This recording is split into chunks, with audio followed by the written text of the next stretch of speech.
Hello and thanks for clicking by.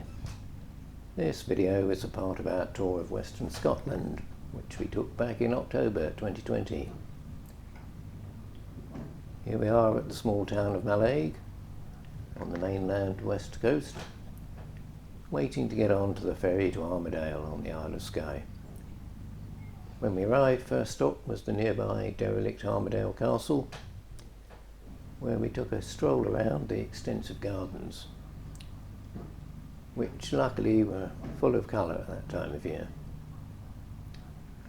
Then a quick online search and phone call saw us booked onto a boat trip from the village of Carbost, which is on the west side of the island, out along Loch Harport, hopefully to see some white-tailed eagles. Here we go.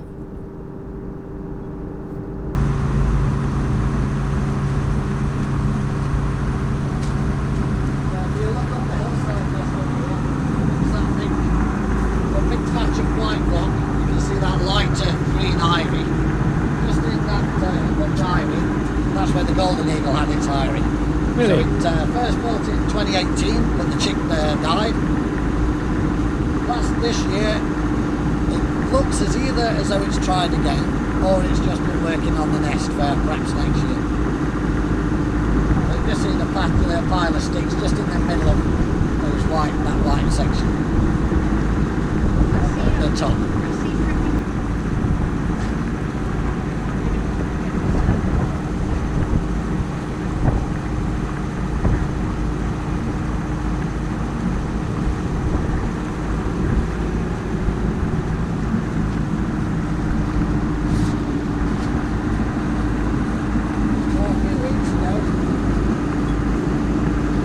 Take out a couple that own one of the crops just over here.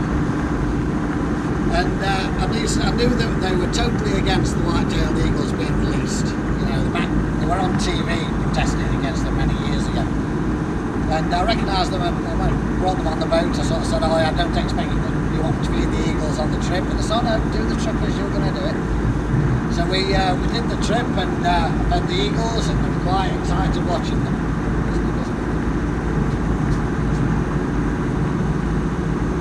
Conversation, we saw they mentioned that they'd had 200 sheep sheared and all they earned from that was 25 pence a fleece. Yeah. So not a lot of money in sheep. And I pointed out to them that if they put a hide just over there and then perhaps one on the top, then they could be charging upwards of £150–200 a session for somebody to sit in and photograph the white-tailed eagles and the golden eagles. And their ears pricked up. So hopefully I'm going to be working with them to get that sorted out. And me and a friend of ours walked down there the other day just to recce the site, and I was getting quite excited at the possibility of it.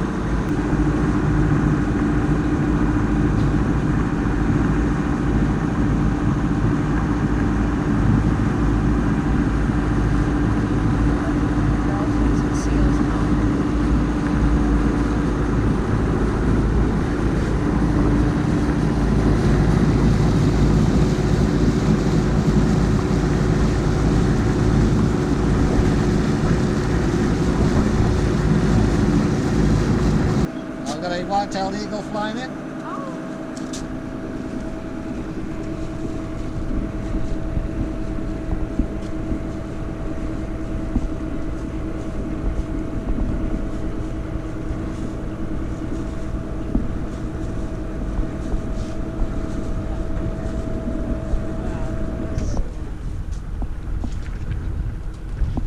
So what I'll do is I'll put a fish in. When it's soaring, isn't it? Yeah, I'll just put a fish in now. Do they recognise you, do they? Yeah, I recognise the boat.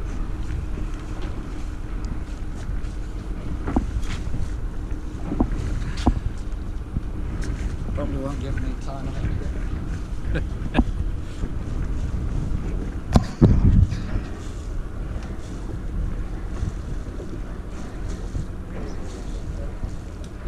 You'll find it in a minute. Here he goes.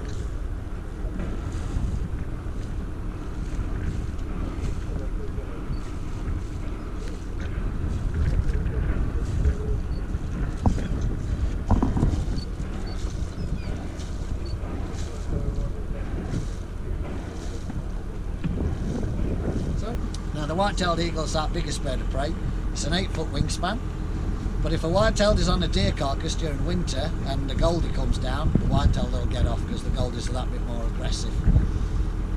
Now, so if they were extinct, how did they come back? well, they were taken brought from. It was only made extinct in Britain, in the UK. Okay. Now, the fact that it's flown over there has sort of told me that that's from the cliff pair. So right at the end of the cliff over there is where they had the nest. So that way it was, obviously it was patrolling its territory over that side. We also have a pair that we would have been feeding, or we will be feeding, and they're in the loch. Yeah, so these arrived in 2018 and basically cut off half of their territory. So in the whole loch where we went up to the end of the cliff, would that just support 2 breeding pairs? At the moment, yes. And It is could that- possibly be more. I mean, you've got the cliffs over the other side there. I believe there's another pair that are nesting in a forest over the other side of the hill. So yeah, nobody really knows in the UK exactly what territory size it's more. I mean,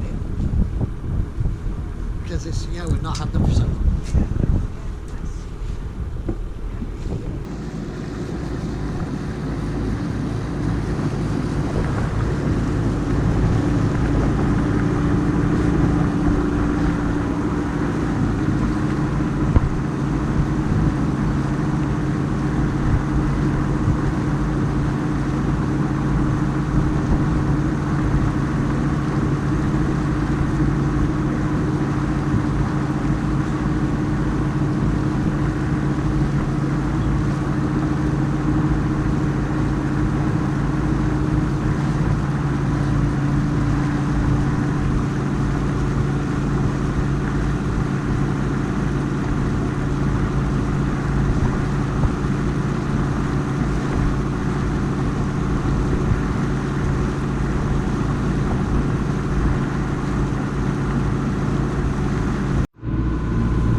So here we have the salmon farm. But a couple of years ago they were actually thinking of shutting this site down because just prior to that they'd lost 3 batches of fish, each worth £6 million each. 2 were to algal blooms and 1 was a jellyfish bloom. So the algae and the jellyfish would get into the gills of the fish and killed them off. Now another issue was the overfeeding.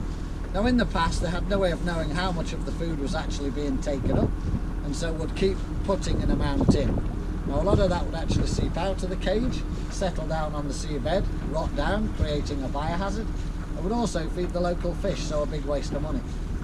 So what they did was install high definition cameras in the cages so they can actually watch how the food is being taken up and then control the flow. And we finished this great tour by trying to catch some mackerel.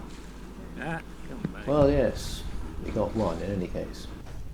And that made for a very nice dinner, which we cooked whilst we were overlooking the town of Uig.